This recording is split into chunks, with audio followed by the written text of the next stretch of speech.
Excelencie. Excellencies, distinguished guests, ladies and gentlemen. Shortly, in a few days, we will remind ourselves very important 30 years anniversary of an important milestone, a velvet revolution, which led to the fall of totalitarian regime in former Czechoslovakia. It was the year 1989 that brought the fall of the regimes in many countries of this region. Nations Memory Institute is organizing many events during these days to commemorate this anniversary. This conference, Annus mirabilis, is one of those important events. I do welcome you most warmly, and I'd like to invite the representative of the organizations to welcome you. Dr. Jan Palfi has the floor.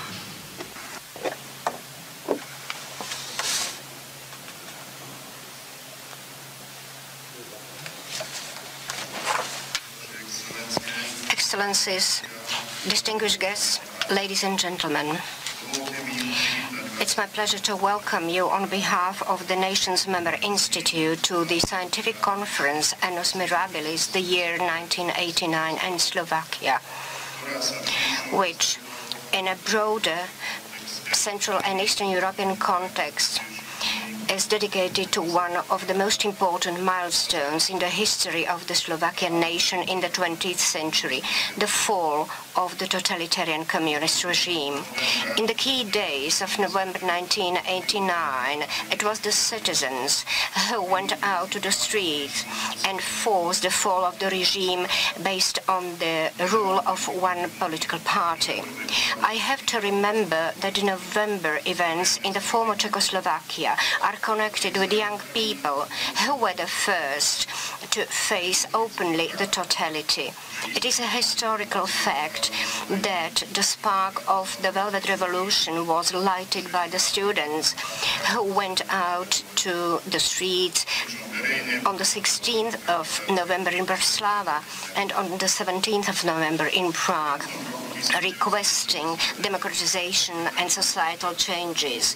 In the end of 1989, we were able to begin with the recovery of the political plurality and civic liberties, which were suppressed also violently by the ruling regime.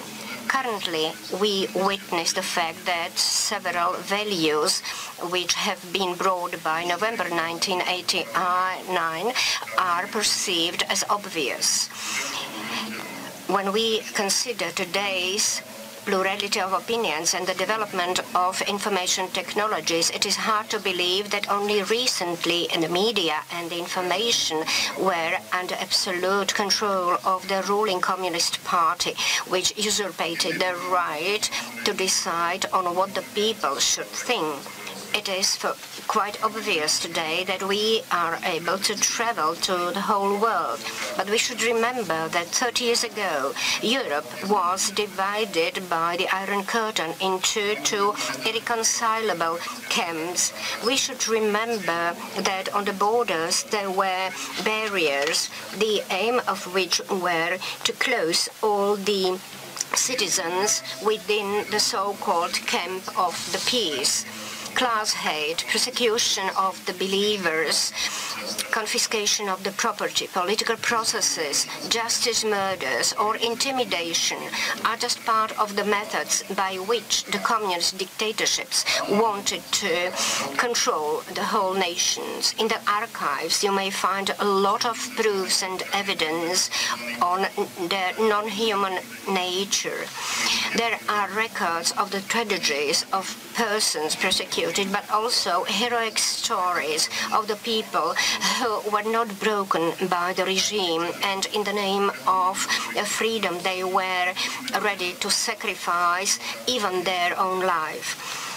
30 years after these historical events, we should remember that freedom is not given for granted. Therefore, it is necessary objectively and comprehensively map and to provide to the public the causes that resulted into the loss of freedom. Distinguished guests, I believe that the upheaval of the nations of Central and Eastern Europe in 1989 represents, even after 30 years, a good and positive example and a message for the shaping of our future. In conclusion, allow me to express my appreciation to all co-organizers of the conference and to express my conviction that information which will be provided will deepen our knowledge on the fall of the communist regimes and will be a valuable contribution to the mosaic of the research of that period of the lack of freedom. Thank you very much. A ja sa chcem poďakovať.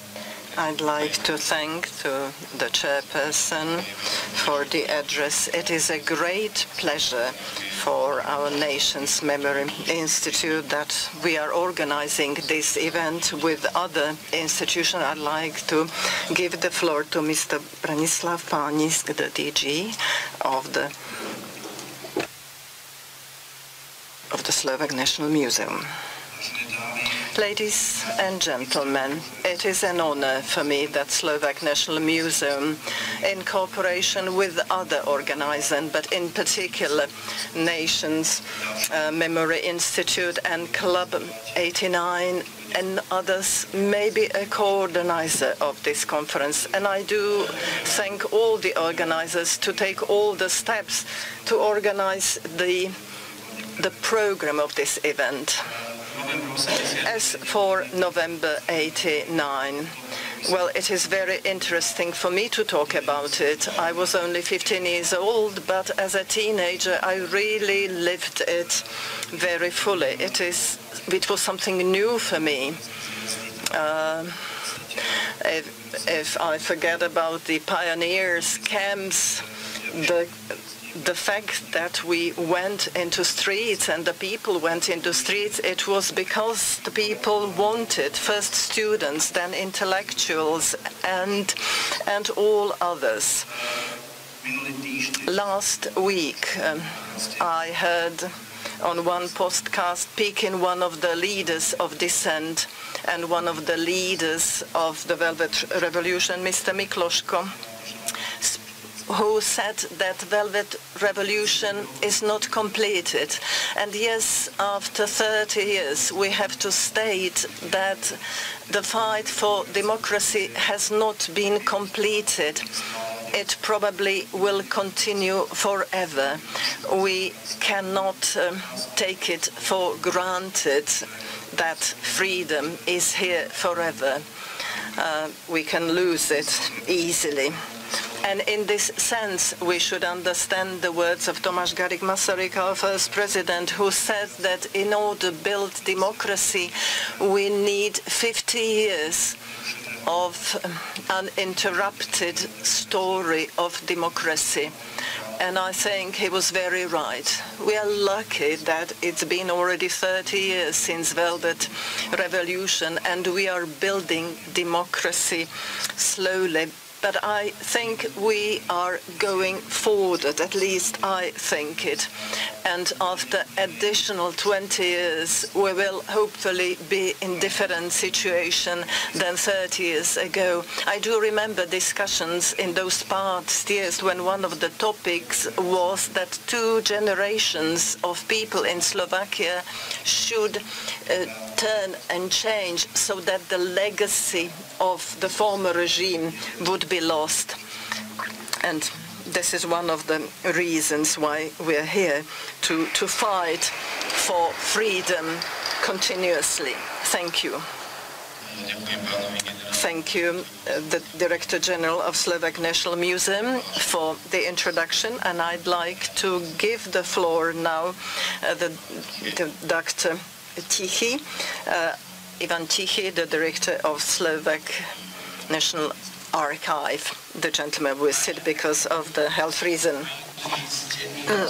Distinguished ladies and gentlemen, dear guests, allow me, as one of co-organizers, to convey you our greetings and to express my happiness that our conference has evoked such an interest. This event, on the one hand, fulfills the attributes of a classical historic conference because it takes place on the occasion of the 30th anniversary of the events that happened in the past, have been completed. On the other hand, we speak about the events, as it was mentioned by the previous speakers. A large part of us who are present here remember the events personally. These events are more or less recent, but these events are extremely important, are some kind of a breakthrough in the history, and many actors of those events are here among us.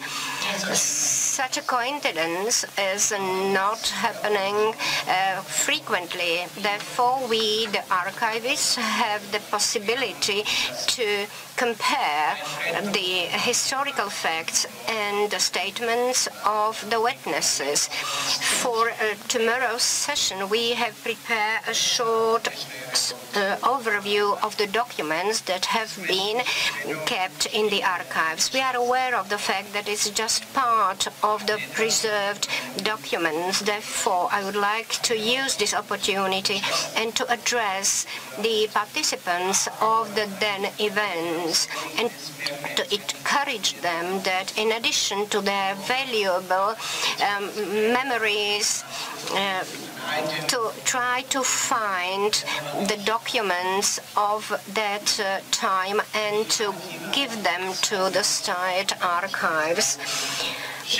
We can guarantee to them that we will preserve, protect, and process the documents in a way that the historians will be able to study them in the time when there won't be any witnesses of that period.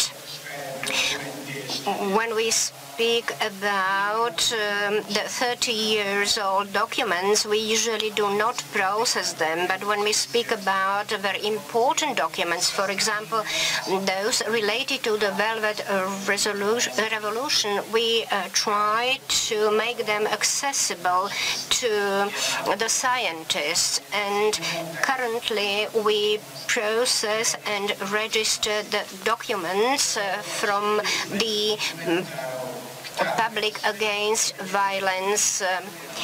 We have about 650 boxes of the documents, and they are available in the premises of the Slovak National Archives. So this is our contribution to the upcoming anniversary. In addition to the historians and other visitors of the archives, we would like to present also to the general public, for example, in the form of the exhibitions prepared by the archivists of the entire Slovakia on the occasion of the anniversary in the premises of the Old Town Council.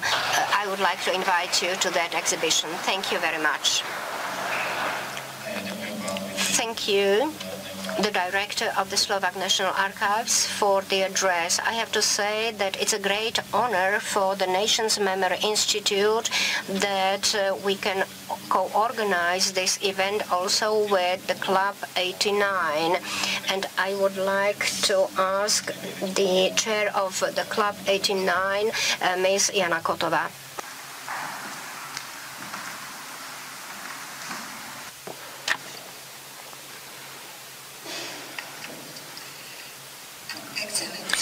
Excellencies, distinguished guests, ladies and gentlemen, it is a great honor and pleasure for me that I may welcome you in the name of all members of the Club 89 in this conference. A few days ago, It was exactly on 9th November. We reminded ourselves to commemorate the fall of Berlin Wall. It was understood as the symbol of Iron Curtain. It meant the beginning of a process of transition from the totalitarian regime to democracy.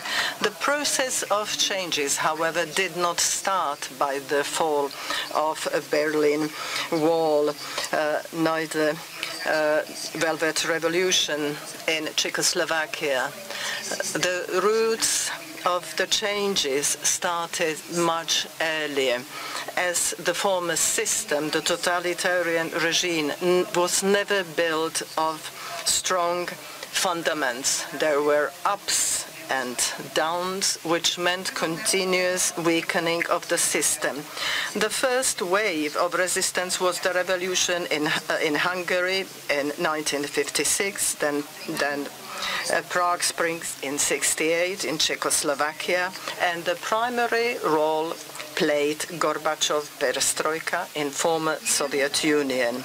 The 9th November and the year 1989, when gradually totalitarian regime started to collapse in all countries of the Eastern Bloc, was only continuation, but not only continuation, but in particular successful completion, and meant final fall of totalitarian regime.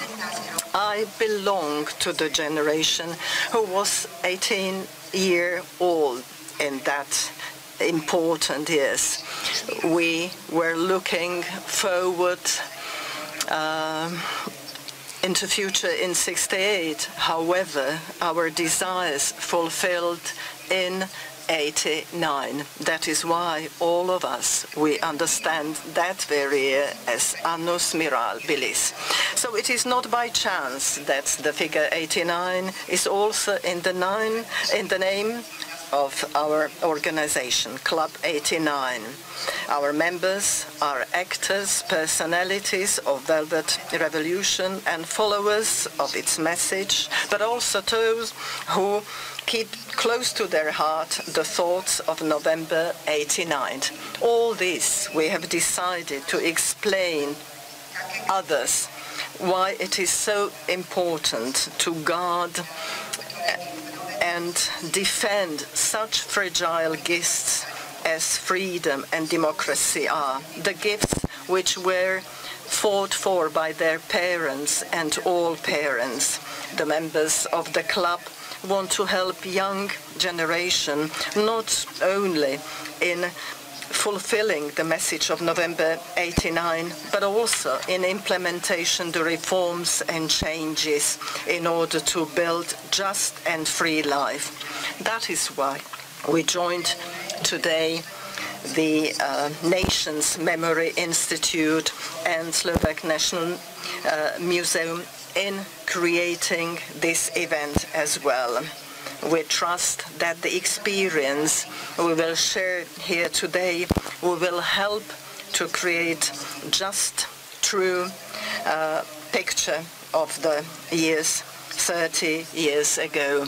I trust that the presentations will give you time to reflect and commemorate the events before. I'd like to thank all those that participated in organizing the event, all the staff of the Nation Memory Institute, but and also Slovak National Archive and the Slovak National Museum, in particular Mr. Palfi and Mr. Jacek. Ladies and gentlemen, allow me please to wish you, in the name of all members of the Club 89, I wish you a very productive, fruitful conference. Thank you.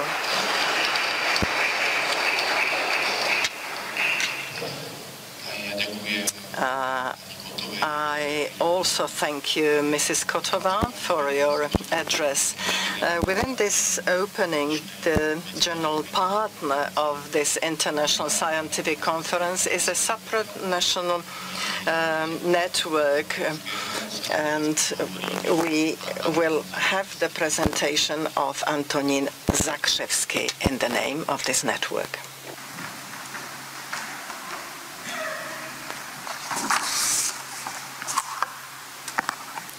Distinguished guests.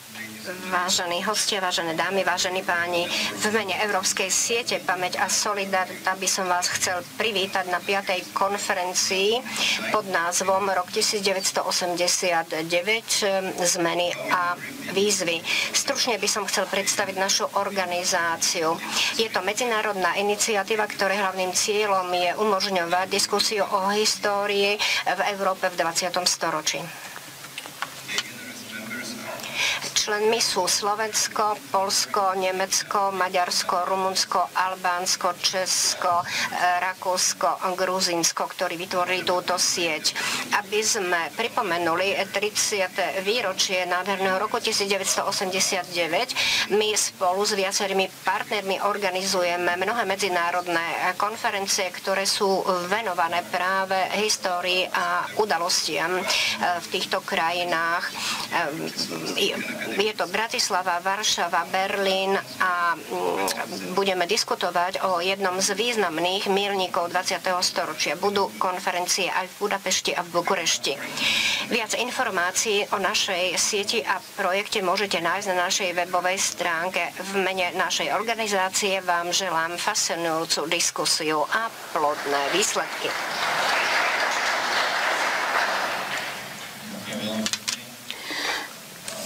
Thank you very much.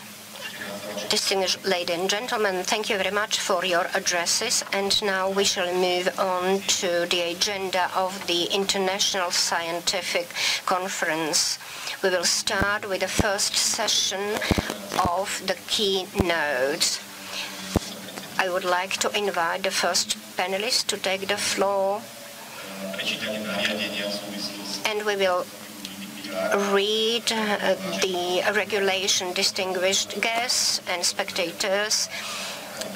The regulation GDPR has to be followed. We would like to inform you that this conference will be recorded by audio-visual means. All the information related to the personal data protection can be found in front of the hall. Thank you very much for your understanding, and thanks to the speakers again.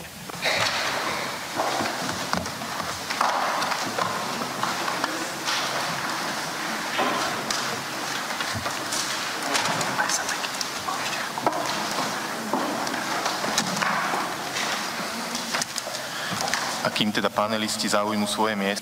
Before the panelists will take the floor, another piece of information, an invitation on behalf of the Slovak National Museum and also the Nations Member Institute.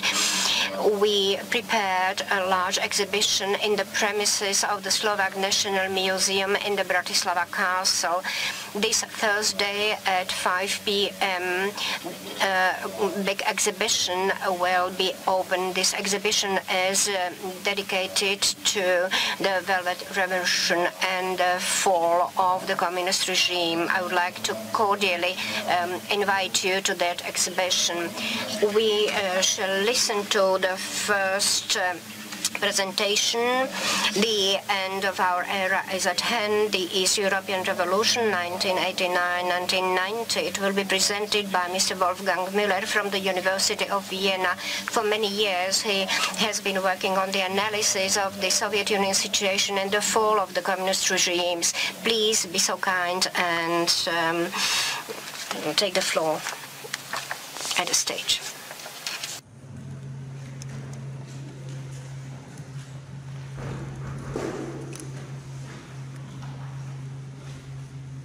Chairpersons, Directors General, esteemed guests, ladies and gentlemen. It is a great honor to be here and have been invited to address you today on the commemoration of the historic events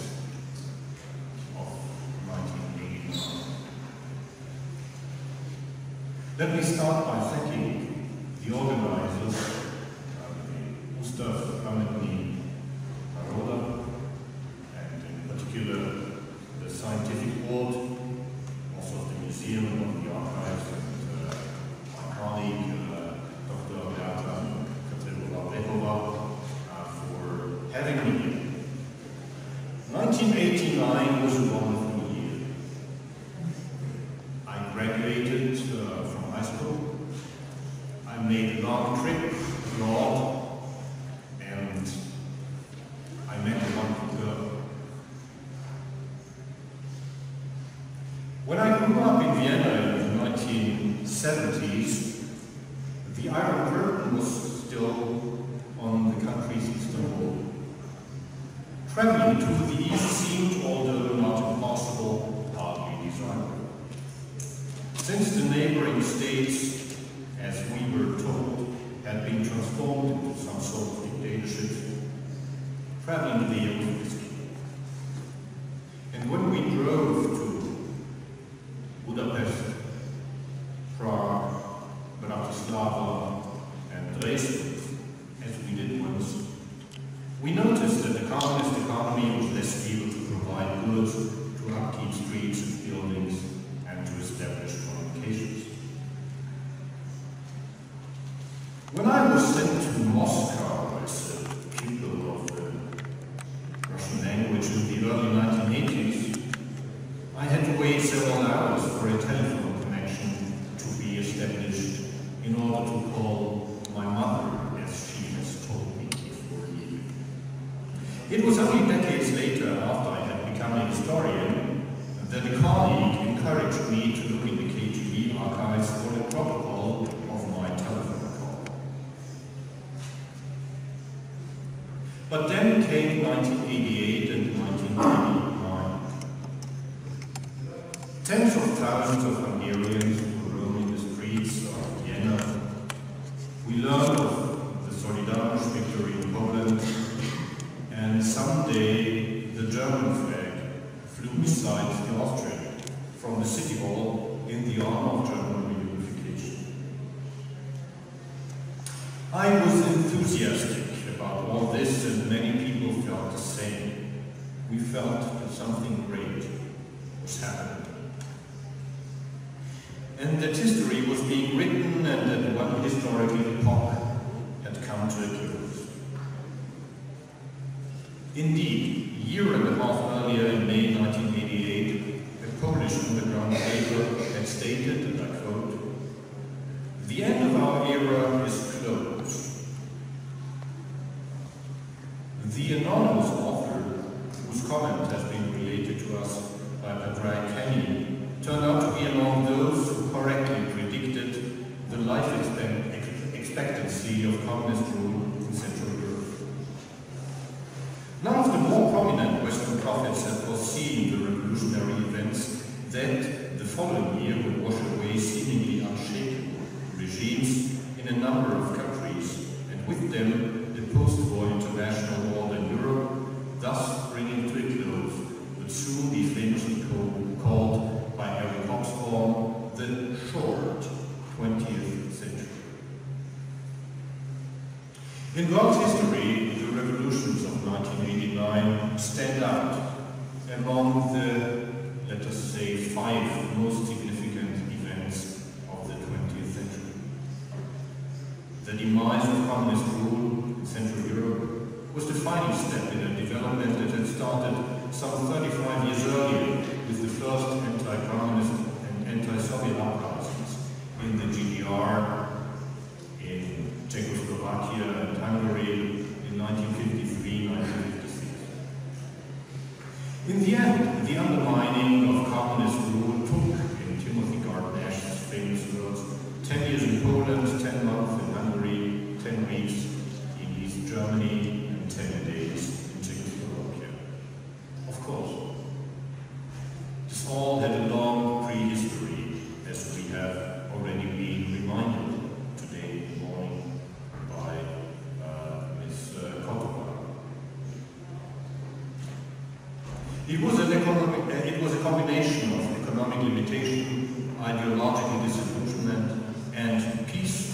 struggle of people, mass demonstrations, that convinced in the end communist regimes of negotiating with the opposition rather than trying to uproot it with armed force, as had happened in the People's Republic of China in 1989 with regard to the Tiananmen protest movement. When we look at the events that many of us still remember from a distance of 30 years, some features of the revolutions become better visible. In the following 20 minutes or so, I'm going to highlight 5 of these features. The first feature I want to stress, and it has been mentioned already today, is civil society. Without the people who stood up, demonstrated in the streets, who had joined the underground, who went on strike in Poland, Hungary, Czechoslovakia, the Baltic Republic, Ukraine, no revolutions would have taken place. In Poland, bottom-up initiatives were most prominent. But in many places in Central Europe, the opposition was powerful. Had different initiatives and established a widespread network of transnational contacts and activities supporting opposition movements in other countries.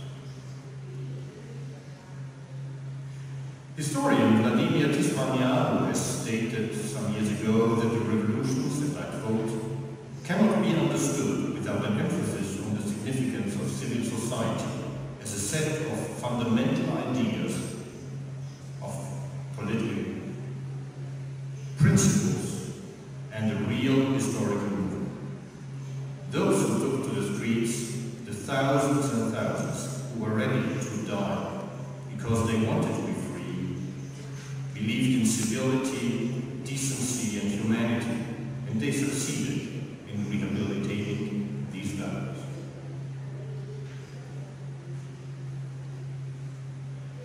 The masses on the streets had certainly manifold motivations, and not all of them had joined the movement for the sake of freedom, liberty and human rights. Many demonstrations had started in response against the increase of the prices for food. Other people protested against the suppression of the church, against military conscription or the Soviet role in the country. The third group emerged from the environmentalist movement and other cultural concerns. All of them were instrumental to bring down communist rule, and for all of them, their initiative included personal risk. From today's perspective, we tend to forget that in 1989, demonstrators were still beaten up and arrested by the police, run over deliberately by police cars, or slain by special forces.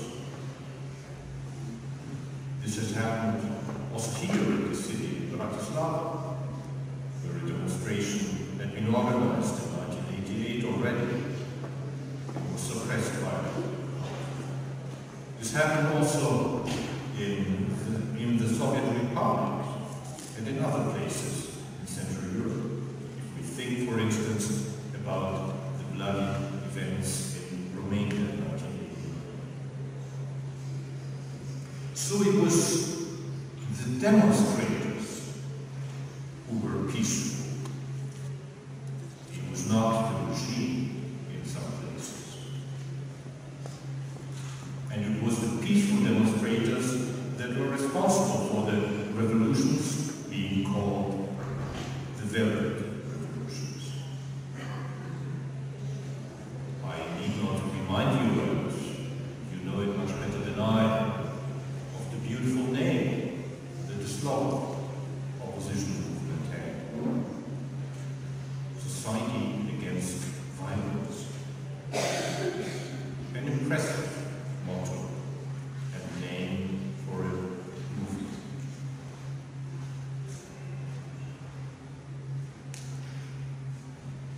We need to remind, in particular, the younger generation that this is something that I'm talking about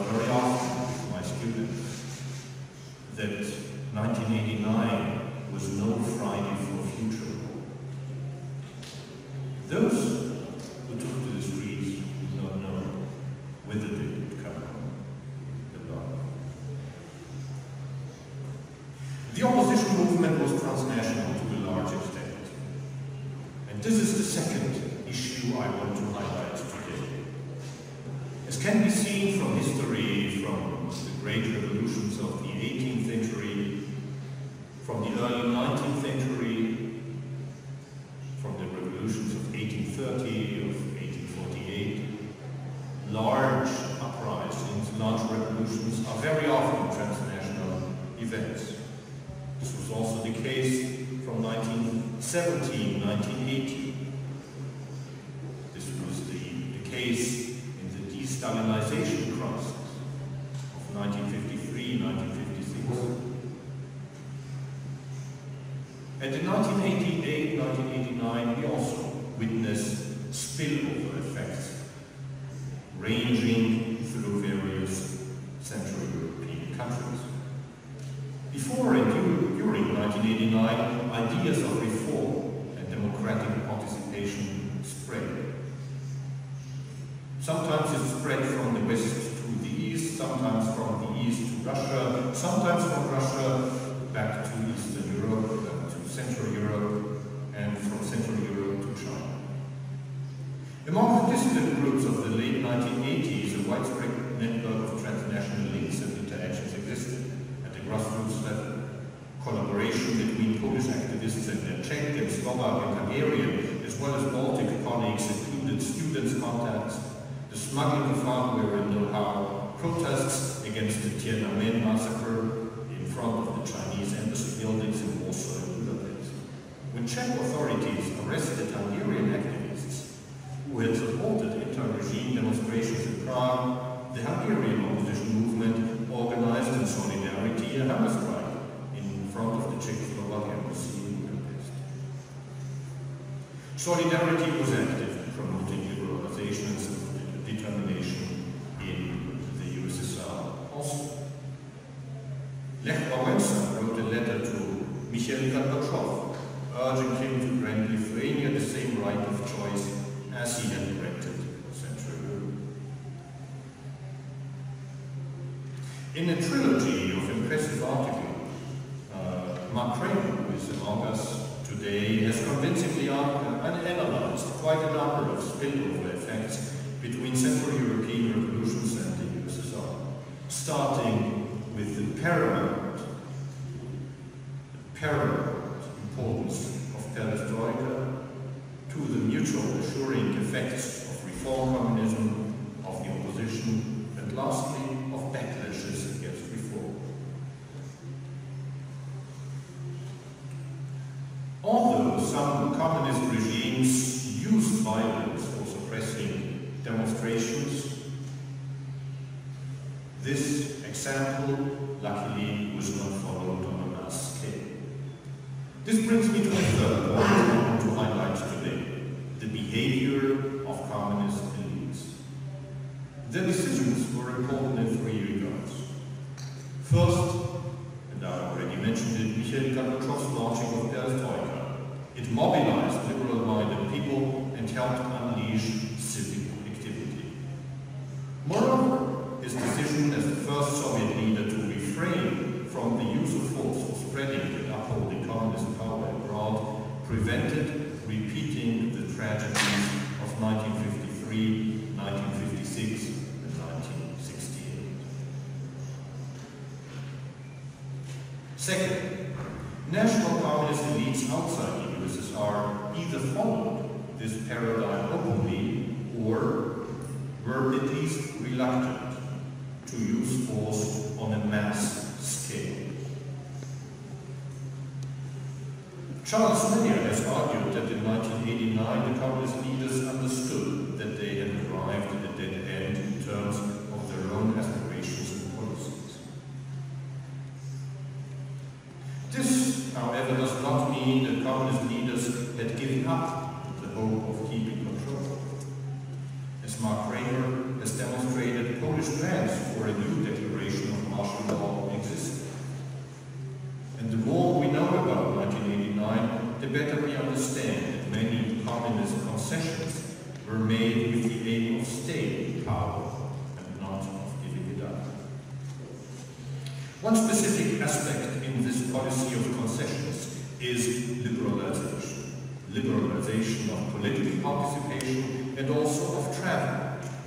Maximilian Graf, who is also among us today and will address us later, has pointed to the importance of the step-by-step lifting of the Iron Curtain at the Hungarian border